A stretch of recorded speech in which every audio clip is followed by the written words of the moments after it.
freedom of speech, fundamental rights, freedom of conscience, academic freedom, freedom of press, and the right to listen. You're listening to So to Speak, the free speech podcast, brought to you by FIRE, the Foundation for Individual Rights in Education. Hello, and welcome back to So to Speak, the free speech podcast, where every other week we take an uncensored look at the world of free expression through personal stories and candid conversations. I am your host, Nico Perino, and this week on the show, we're taking a look at true threats. In America, true threats represent an unprotected category of speech. That is, they fall outside the protections of the First Amendment. But, as our guest will explain, it's not so easy to determine what a true threat actually is. This is a very active area of the law, with many courts disagreeing about its scope. Our guest today is David L. Hudson Jr. He is the author of a fascinating American Bar Association journal article that was published earlier this summer in August, and it's on, of course, the topic of true threats. The article is titled, "When Do Rants Exceed First Amendment Boundaries and Become True Threats?"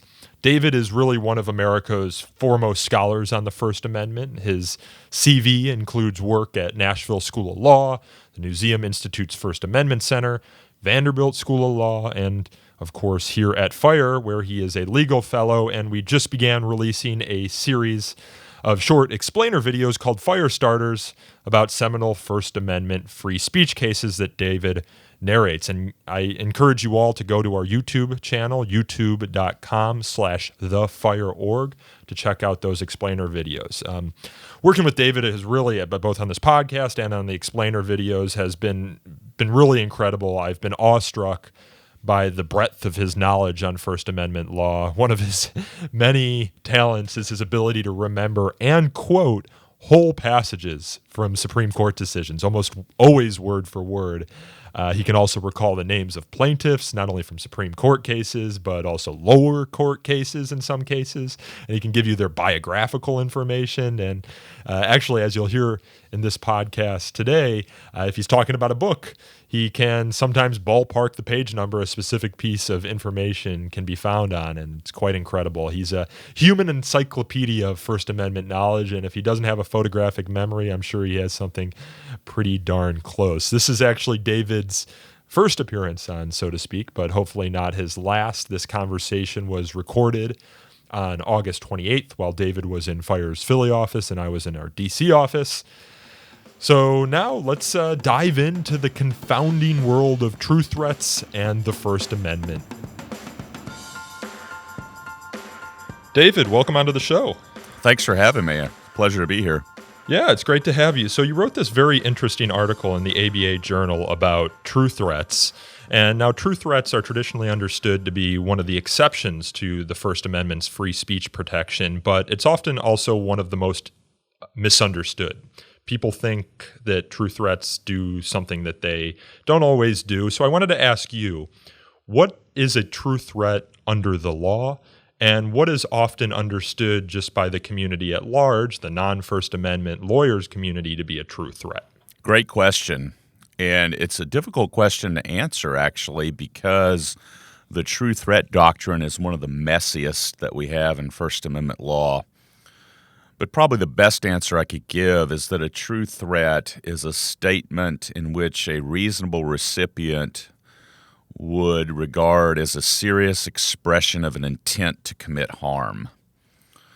So if I say I'm going to kill you, and I say that in straight, direct language, and there's no indication that I'm joking or there's no other context that somehow mitigates that would be considered a true threat. The problem is oftentimes, it's very difficult to discern whether somebody's actually engaging in a true threat or they're merely venting or there's some sort of joking going on. But it's a very difficult area because the Supreme Court has never exactly explained whether it's purely an objective intent standard or there's a subjective intent standard. It's just a very difficult arena in which to distinguish exactly where protected speech crosses the line into an unprotected true threat. But the shorthand way that I like to refer to it as a serious expression of an intent to commit harm. So when you talk about the objective intent standard and the subjective intent standard, what exactly do you mean? Can you flesh those out a bit for our listeners? When I think of the objective standard, I traditionally view that as what a reasonable third party, and perhaps the recipient, would a reasonable recipient or a reasonable third party objectively view the statement as a true threat. The subjective intent standard is a little bit different. That means that the speaker, herself or himself, specifically intended that it was a true threat. And that can be quite different, right? In other words, I as the speaker could utter something that you, the recipient, reasonably believe is a true threat, but I myself really didn't intend it as a true threat. Yeah, it could have been a drunken rant, for example. Exactly. And that was the issue in Perez versus Florida that so concerned Justice Sonia Sotomayor. Was a guy in Florida goes into a convenience store and says something about, blowing the store up. Yeah, with a Molly cocktail, which right. presumably means a Molotov cocktail. And the guy's probably upset about something. I don't know what he was upset about. But the guy gets a 15-year prison sentence for what many believe is simply a drunken rant. He didn't really specifically intend. He certainly didn't intend to go blow up the store. He just had a very poor choice of words, and he drank too much. And now he's looking at actual jail time. And that's what I actually agree with Justice Sotomayor that, we really need to clean up this doctrine. It's very messy, and it's one that there's just a lot of uncertainty as to what exactly crosses the line and really becomes a true threat. And then it's even worse in the K through 12 environment, where there have been some students, for example, that have written some violent-themed work, and then it's deemed to be truly threatening, and there really was no intent to commit a true threat. On the other hand, I guess to offer the counter, shut me up if I'm talking too much, but on the counter of that is, as I remember reading Dave Cullen's excellent book on Columbine, and on a passage in around page 70 or 80, there's a passage in there talking about English teacher Judith Kelly, and she's reading a student essay that is as violent and gruesome as she's ever read. And so she calls the student in for a conference, and the student said, "Well, it was a creative writing assignment. And it was about the essay was about a guy in a duffel bag with a bunch of guns who goes in and shoots a bunch of people." And so the student says, "Well, it's really not, it's just creative writing. Don't worry about it." Well, she's not satisfied, and she later has a student parent conference, and she calls in the parents, and the parents say, "It's just creative writing. He plays a lot of video games." Well, it turns out that was the author of that essay was Dylan Klebold, who, along with Eric Harris, is one of the Columbine shooters. So, there are times where writing reflects, an entry into somebody's disturbed soul. On the other hand, as Stephen King has said, look, if somebody judged me by our writing, I not only would have been expelled, I may have been thrown in jail. So, there has to be a strong sense of, common sense, right, in determining whether something's a true threat. But we really need to get this straight as to how we judge whether something's a true threat or not. And we need to ensure that, people aren't being imprisoned for, I think, just mere venting. Well, in the case of the Columbine shooter, were his words directed at anyone, or was it just gruesome writing? It's just gruesome writing, yeah. And I don't mean to say, but there've been the reason I brought that up is there have been K through 12 cases where, for example, kids who wrote something that's violent themed, it's been deemed to be a true threat, even though they didn't even show it to anyone. Yeah. And so that, to me, that's disturbing, and that's where you see you don't want a situation where anytime somebody writes a violent themed essay that automatically is a true threat and there's no First Amendment protection, because you actually hit the nail on the head in the opening segment when you said true threats are one of those special unprotected categories of speech. And I think the challenge for us as a society and a community is to recognize that there is a narrow range of statements that really are true threats, but we don't want to get to a situation where people are chilled from from writing about themes of violence. I mean, the Bible has violence in it, fairy tales have violence in it. What was Justice Scalia's great line from Brown versus Entertainment Merchants Association? Grimm's fairy tales are quite grim, right? I mean, there's a lot of stuff that has violent themes that's not really a true threat. So I'm looking at some of the examples that you provide in your ABA Journal essay, and a federal district court in Nebraska ruled that the defendant's statement to an employee at a social security office could be considered a true threat. And this was the statement: "If you fuck with my family, I'm going to fuck with you." There was also a case at the Connecticut Supreme Court that ruled that a man's statement to his brother, "If you go into the attic, I will hurt you," could be considered a true threat, and denied the defendant's motion to dismiss. In both of those statements, it sounds as though the threat is conditional. And so what does the court have to say about conditional threats? Yeah, traditionally the court created the true threat doctrine in 1969 in a case called Watts versus United States, which involved the prosecution of a 19-year-old man named Robert Watts, who was actually at an anti-war rally. And he said something to the effect, if they make me go kill my black brothers, the first person I'm going to put in my scope is LBJ, which referred to President Lyndon Baines Johnson. And he was prosecuted for violating a federal true threat statute, and the court said, no, we have to consider the fact that, one, this is conditional. And so traditionally, if something is conditional, it's not a true threat, right? Because there's a difference between I am going to kill you and if you give me a bad grade in class, I'm going to kill you. So usually if something's conditional, it's not a true threat. But you have to consider all the contextual factors. And so sometimes in total context, a statement is deemed to be a true threat. But what I was trying to do in the article was show, one, that the true threat doctrine is pretty active, and two, to try to convey a sense of how unsettled this doctrine is, that there are a lot of gray areas.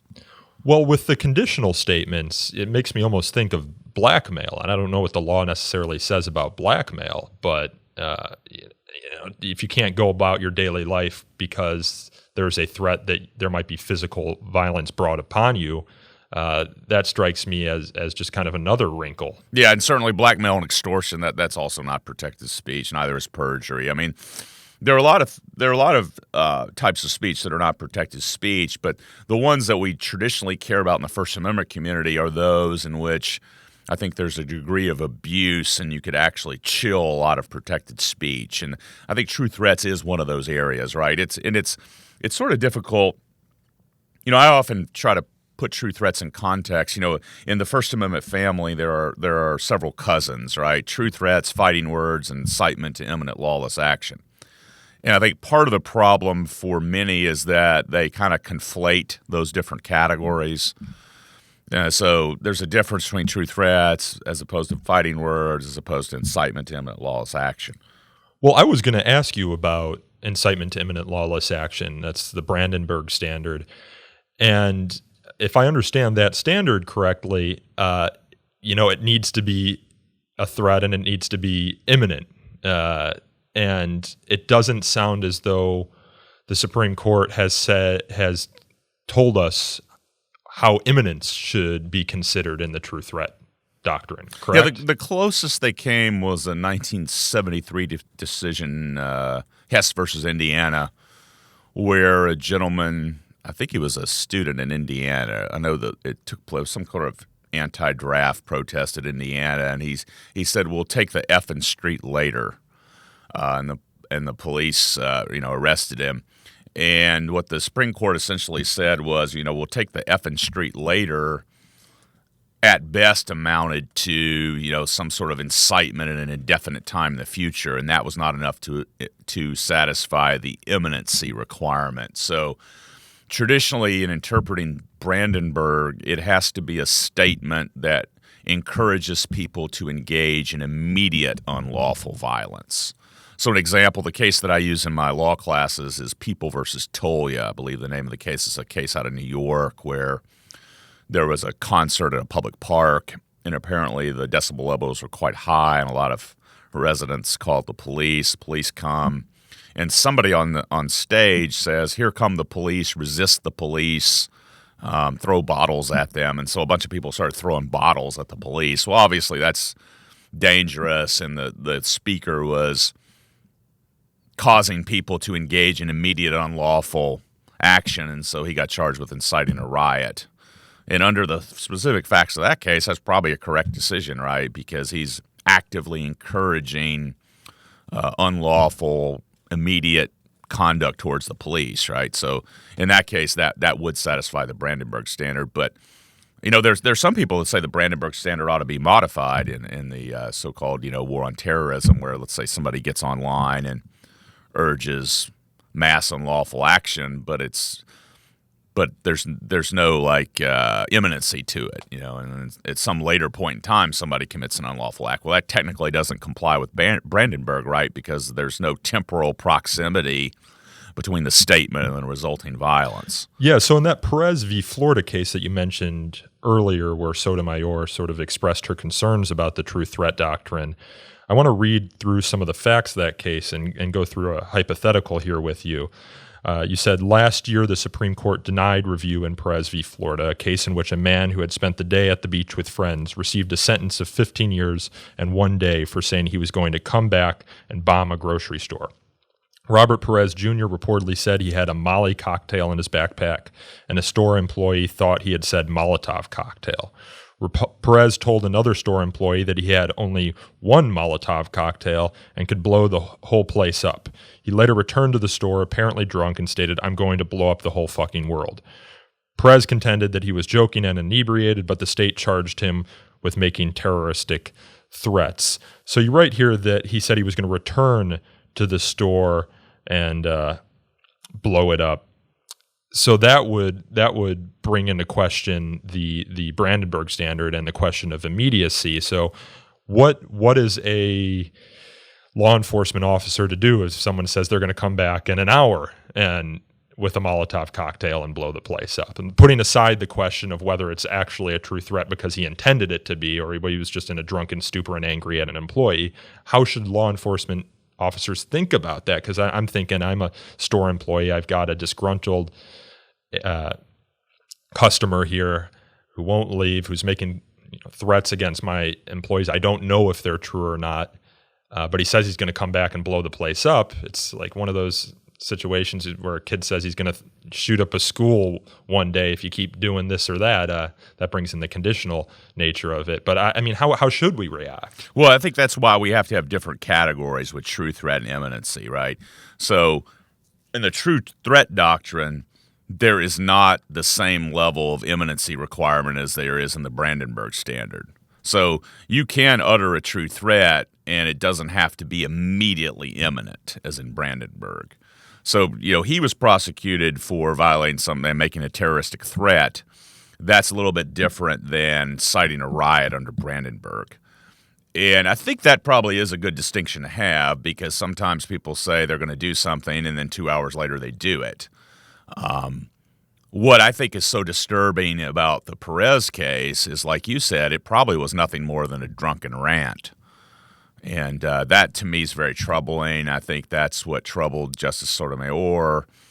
And I think even more importantly is we've got to have a better sense of identifying really the contours of this doctrine, because it could lead to situations where people are thrown in jail for a long period of time for something that really wasn't a true threat.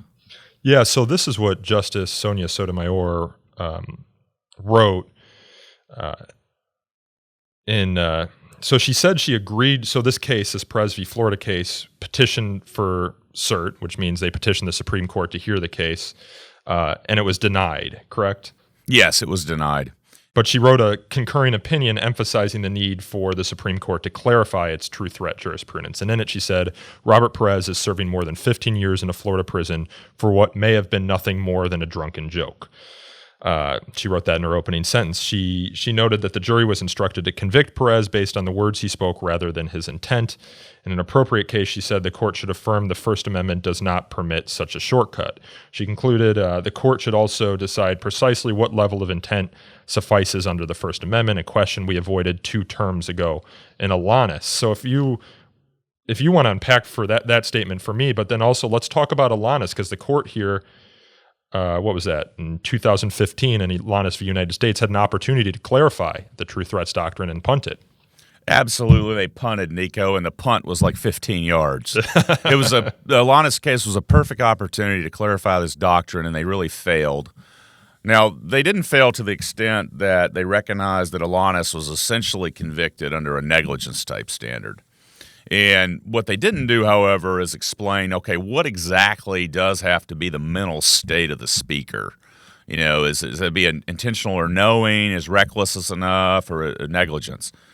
And the reason why I think the Alanis case is so interesting is it involved a guy who I think was actually threatening his girlfriend or ex-wife, made some statements on there. And he claimed that it was his rap persona. He was a rapper. And the reason why I think that's significant is we just had a case, I think it was August 22nd, I just wrote about it, Commonwealth versus Knox, where a rapper who went by the name of, I think his rap persona was Mayhem Mel, he had been arrested on some sort of drug distribution charges. The police had stopped his vehicle and there was drugs in it, and so he got some drug charges. He created a rap video called F the Police, in which he identified specific officers by name, and there were some lyrics in the song about, that could be interpreted as like, I'm going to get you, And when you mention the officers by name, essentially what the state high court in Pennsylvania held was that this was enough to rise to the level of a true threat. But that's another interesting facet of the true threat doctrine is how do we interpret the true threat doctrine in the context of music video, and particularly rap music, which tends to get a bad rap. Oftentimes rap music does contain a lot of hyperbolic language, some violent, misogynistic language, but a lot of times it's just braggadocio and sort of rhodomontades as opposed to real threats. Now here the court said, look, this is different because the officers are specifically named. And there's some language in there about like knocking off a confidential informant. That's not good, right? We don't want people killing officers and killing confidential informants, right? But to me, that's another interesting facet of how the true threat doctrine is applied when it's applied actually to videos. So in Brandenburg, again, we're talking about incitement to imminent lawless action. How does the other alleged exception to the First Amendment of fighting words? Oh, great subject, fighting words. That's actually one of my favorite subjects. It's one of my least favorite because everyone says any sort of speech that they don't like is fighting words. Oh, exactly, yeah. The court created the fighting words doctrine in 1942 in a case called Shaplinsky versus New Hampshire, and it involved a Jehovah's Witness named Walter Shaplinsky, who was on the streets of Rochester, New Hampshire, and allegedly he was denouncing other religions and proclaiming that his faith, the Jehovah's Witness faith, was the one true faith. Well, the other people got mad, and actually, according to Shaplinsky's brief, they were messing with him. In other words, they were the aggressors, and Shaplinsky was the victim. But the way the case unfolded is that a Marshall Bowering, a former semi-pro football player, comes up, and there's an exchange between Bowering and Shaplinsky, and allegedly Shaplinsky calls him a GD racketeer and a fascist, and calls him some names. And so Bowering arrests him and charges him with some sort of disturbing the peace, disorderly conduct statute. And the United States Supreme Court, for the first time, introduces this concept of fighting words, which are defined as words which by their very utterance inflict injury or cause an immediate breach of the peace. And while the United States Supreme Court has issued other decisions that have narrowed the fighting words doctrine, the fighting words doctrine is still alive and well in the lower courts. And I think the difference between the fighting words doctrine and incitement is this. The fighting words doctrine is A, communicates really negative speech to B, that would cause B to punch A in the face. Incitement is A communicates to the world at large, encouraging people to cause harm to B. So Nico curses at David and calls David's mother a bunch of nasty names, and then David punches Nico. Right? That may well be fighting words, as opposed to David communicates to the world at large, encouraging other people to mess up Nico's house. That would be incitement. And a true threat would be, I'm going to punch your mom right now. Yeah, exactly. Exactly, yeah. So they're as I say, they're cousins in the First Amendment family, but they're distinct. And the fighting words doctrine is also a very hot topic in First Amendment law now, because there is a standard in the fighting words doctrine that essentially holds that if the communication is directed to a police officer, that police officers are held to a higher standard, and they're supposed to, because of their special training, expected to exercise restraint. Well, the Connecticut Supreme Court actually extended the police officer rationale to a store manager. So in this case called State versus Bacala, a woman was very upset at a store closing. She rushes to the store and encounters a store manager, and she just unleashes a torrent of profanity and vituperative fulminations at this lady. Later on, she's arrested for disorderly conduct. And what the Connecticut Supreme Court essentially said is that store managers are expected to deal with a lot of invective and abuse because they deal with a lot of angry customers, and so it's not fighting words. And that's a fairly controversial ruling in some quarters, right? And it essentially says that any professional who deals with, or can be expected to deal with, those sort of invectives needs to, manage their emotions better than just an average citizen who doesn't. Yeah, exactly. And so the question is, how far do we extend the sort of police officer higher restraint rationale? Do we extend it to store managers? Do we extend it to other non-government officials? And it's a really interesting question. Well, tell me why I'm wrong here, David. So as a free speech advocate, my initial reaction to the fighting words doctrine is that it's a doctrine that depends almost entirely on the subjective reaction of the listener to a speaker. And the idea that someone's speech could fall outside of First Amendment protection because of whatever their emotional state is, won't allow them to respond to it in a way that doesn't result in violence, I think strikes me as contrary to fundamental free speech principles. Now, is there an objective standard when you're considering fighting words?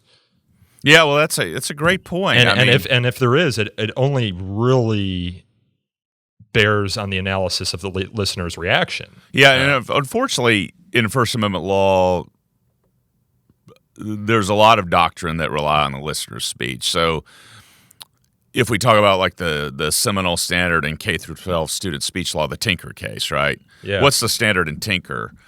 Reasonably forecast a substantial disruption. Well, most courts, not all, fortunately, but most courts don't look at the source of the disruption. So in other words, let's say that you're a student in school and I don't like your speech. And so I create a disruption. Your speech is upsetting to me, so I and others react very poorly to your speech. You may be censored because I have created a disruption. And what's the standard? Reasonable forecast of substantial disruption. A lot of people say, though, that's actually equates to what's called a heckler's veto, right? Because if I don't like your speech, all I have to do is react poorly enough and you get censored. And that stinks. Right? In the First Amendment world, we don't want speakers' free speech rights to be diminished by listeners who don't like it. And there have been times in the court's First Amendment jurisprudence where it recognizes that. I think most notably in Terminello versus City of Chicago in 1949, where Justice William O. Douglas essentially said it's a high purpose of the First Amendment to invite dispute and to stir things up, et cetera, et cetera. And I think you hit the nail on the head where you said the fighting words kind of is in tension with that fundamental First Amendment principle, right? Well, it's as though the listeners have no agency and are untethered emotionally, and the speaker can't control how they'll react, and therefore the scope of what it's permissible for them to say is determined by the listener, their emotional control, their agency, and it just seems unfair to me that the speaker bears the burden of dealing with a listener's response or having to forecast what a listener's potential response would be. Yeah, I mean, I think you make an excellent point, and that's actually a split in the lower courts. It's actually one of the pressing issues that we have in student speech law. There's a sort of a difference between what the Seventh Circuit holds and what some of the other circuits hold. Does it matter who the source of the disruption is? To me, it should matter in the student speech calculus if the speaker is actually intending to create a disruption. If the speaker engages in peaceful speech and other people act in a riotous fashion, it's sort of like the case where I think that brings us to mind is the Dariano case, Dariano versus Morgan Hill Unified School District, where John Dariano and 4 other students wear to Live Oaks High School T-shirts with the American flag on it. And you think, well, what's the problem with wearing T-shirts with the American flag on? Well, they did it on Cinco de Mayo. Yeah, I remember that. And case. that upset a lot of other students, some Latino students particularly. And so they complained to the principal and said, look, there's going to be problems. And the net result was that John Dariano's free speech rights were squashed because the court felt that it might cause other students to react violently or poorly, right?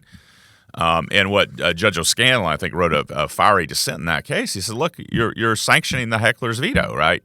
That it should matter that the speaker, in this case Dariano, acted peacefully. He just wore a T-shirt with the American flag in the United States of America. And he can't do that because other people may react poorly. And so that's another unsettled issue in First Amendment law. That's one of the things why, I think you and I both love this area. Is there's so many areas of debate and contention and controversy, and the free speech interest doesn't always win, right? Well, I love this area because a lot of free speech or First Amendment law seems to be settled, and you get 9-0 decisions from the high court. But there are certain areas where it's quite controversial, and that's another reason why I love campaign finance law as well, is because there's a lot of open questions. But continuing on this thread of listeners' understanding of speaker's intent, or to put it another way, how a listener responds to a speaker, you quote in the early paragraphs of your ABA Journal article, University of Colorado Law School professor Helen Norton. And she says, speech that places a victim in fear, and we're talking about true threats again here, speech that places a victim in fear for his or her physical safety is deeply harmful, and that it disrupts the target's life and may deter him or her from engaging in key life activities. And she goes on to say, indeed, true threats may themselves undermine First Amendment values by silencing the speaker's target. And I want to talk to you about that quickly, and maybe not in the context of what the law says, but how we should think about free speech norms, because I go to speak on college campuses, and I talk to some students who say, when there's a white nationalist speaker on campus, or there's another speaker who deeply upsets me because they strike at my core values, I feel cowed, I feel silenced, and I feel as though I can't speak up in return. And as a result, that violates my free speech rights because it doesn't encourage more speech. It encourages less speech. Now, I wanted to get your thoughts on that sort of argument because we're seeing it percolate more. My initial thoughts are, well, the First Amendment requires us, or sort of demands of us, a degree of resilience, that freedom is hard sometimes, and that we can't be wilting flowers if we want to live in a democracy with people who have different points of view and different perspectives on many different issues. So while it might be true that you feel cowed, you feel silenced because someone is striking at your deepest values, of course, rhetorically, we're not talking about violence here, that's just something that you have to live with in a democracy. And you need, if you want to participate in that democracy, you need to be strong enough to respond in kind, to bear witness to your own values, your own beliefs. And that's why we have the police, to make sure that it's only an exchange of words and not an exchange of blows or stones. So I wanted to get your perspective on that, because what Professor Norton is saying here, the implication of which goes much deeper than I think she meant. Yeah, I think she was talking about in the context of an actual true threat, where if somebody's truly threatening you, like you're cowed and you're scared and, a trembling trail of trepidation runs through your body and you don't know what to do, right? Yeah, but concepts do creep. Yeah, to me, that's a little bit different than I don't like a speaker. I don't like the speaker's ideas, so I'm going to claim that these noxious ideas are causing me to silence. I mean, to me, that's anathema to fundamental First Amendment principles.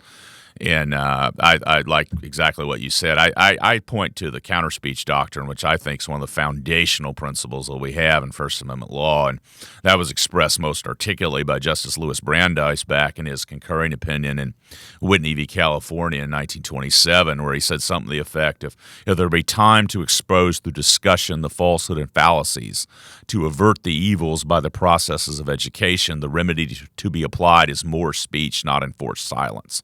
And I think as a society, we have to take that as our blueprint for personal liberty. When we are confronted with noxious, offensive, and even repugnant speech, our initial response shouldn't be to censor it, but should be to respond with and to show why that speech is wrong. And so that's why I tend to agree with just what you said. You said it better than I can say it, that, when we're confronted with harmful speech, we shouldn't try to silence the speaker.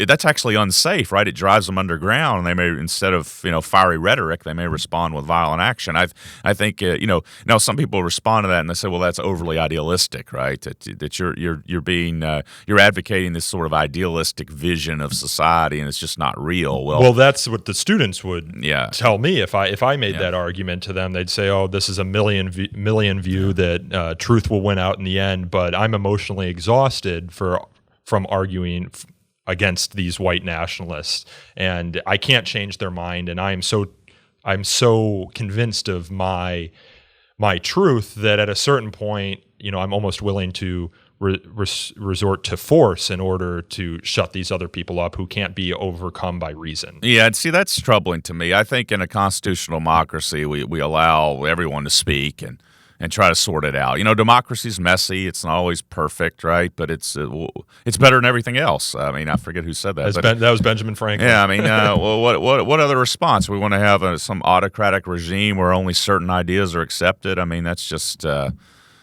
me, that's just contrary to what we want to be as a society, Well, David, where do we go from here? So, to close the loop on the Alanis v. United States 2015 case, they punted on the First Amendment issue and explained that the jury instructions in that case amounted to a mere negligence standard, violating the cardinal criminal law principle that wrongdoing must be conscious to be a criminal. In that case, Anthony Alanis's mental state suggested that he might not have been aware that his speech would have been perceived as harmful or threatening. So they didn't take the next step to determine whether that was protected by the First Amendment. So, and I hope I got that correctly. But you did, Nico. I think that we got this. The court needs to take the next step. What Justice Sotomayor urged, they need to answer the question that they ducked in Alanis. We need to know what has to be what is the mental state of the speaker in a true threat context. We need to know if recklessness is enough. We know negligence is not enough. Is recklessness enough? So they need to answer the question that they ducked in Alanis. And do you see any cases coming up the pipeline that might do that? Well, this Commonwealth versus Knox is a case decided by the Supreme Court of Pennsylvania just August 22nd, I believe. That could be a good one. I mean, they're continuing. You described it earlier. Remind our listeners briefly. It involved a rapper who created a video. Prosecutors say targeting the officers that were going to testify against him in a drug case. Oh yeah, and to me that's a very interesting question, because not only does it trigger the true threat doctrine, but it also talks about rap music and how in the calculus we determine whether the difference between artistic expression and a true threat. But which sort of implicates the questions you were asking earlier about the the Columbine shooters' creative writing. Yeah, exactly. But I think that you hit the nail on the head earlier where you mentioned Olanis. The Supreme Court needs to answer the question that it ducked in Olanis. And I think that'll bring some much-needed clarity to the law because right now we don't have it. And so, we're having situations like this Perez case down in Florida. And it's been a while since I've looked at the Perez case, but, that opening line in Sotomayor's opinion sort of caught my eye. Like the guy may be in prison for 15 years for what may be no more than a drunken rant. And to me, that's not right in a free society. I mean, we're not supposed to go around engaging in drunken rants, but should you be thrown in jail for 15 years for it? I don't think so. Well, why I have you here, Gorsuch and then Kavanaugh, if he's confirmed, any indication of where they'll come out on these questions? I'd have to reserve judgment on that and study their free speech opinions even more. Gorsuch, though, can be quite thoughtful on First Amendment issues. At least he was as a federal appellate judge. I haven't studied Kavanaugh enough to really know. I don't want to hazard a guess on that, but I'm certainly hopeful that at least in certain areas of First Amendment law they'll be sensitive. Yeah, well, David, I think we'll leave it there. Thank you so much for writing this ABA Journal article. It got me thinking about some of these questions that I haven't thought about in a couple of years, and I really do hope that the court will take up these questions soon so that we can get some clarity in that. So when would-be censors out there go about describing true threats, or we can even talk about fighting words as well as any sort of speech that they disagree with falling within those categories, we can return with a very clear standard of what those categories are, and much in the way that we can with the incitement standards. So thanks for doing that, and hope to have you on the show again. Yeah, I'd love to be back. I really appreciate it. You are an incredibly eloquent defender of the First Amendment. It was an honor to be on your show. Well, I don't know that I've ever had a guest on the show with such command of the case law as you. I mean, the fact that you can recite all these lower court cases and in many cases quote from them is pretty impressive. So, and we knew that about you. We've been following you for a while. It's great to finally have you here. Yeah, thank you. I'd love to come back. All right. Thanks, David. Okay, bye-bye. That was First Amendment scholar and fire legal fellow David Hudson. You can read his American Bar Association Journal article on true threats in the August edition of the Journal under the title, When Do Rants Exceed First Amendment Boundaries and Become True Threats? You can also watch his aforementioned explainer videos about seminal First Amendment cases, including Hazelwood v. Kuhlmeyer and West Virginia State Board of Education versus Barnett. You can watch those at youtube.com/thefireorg. This podcast is hosted and produced by me, Nico Perino, and recorded and edited by my colleague, Aaron Reese. To learn more about So to Speak, you can follow us on Twitter at twitter.com/freespeechtalk, or like us on Facebook at facebook.com/so-to-speak-podcast. You can also email us feedback at sotospeak@thefire.org. And if you enjoyed this episode, please do consider leaving us a review on Apple Podcasts or wherever else you listen to the show. And until next time, I thank you all again for listening.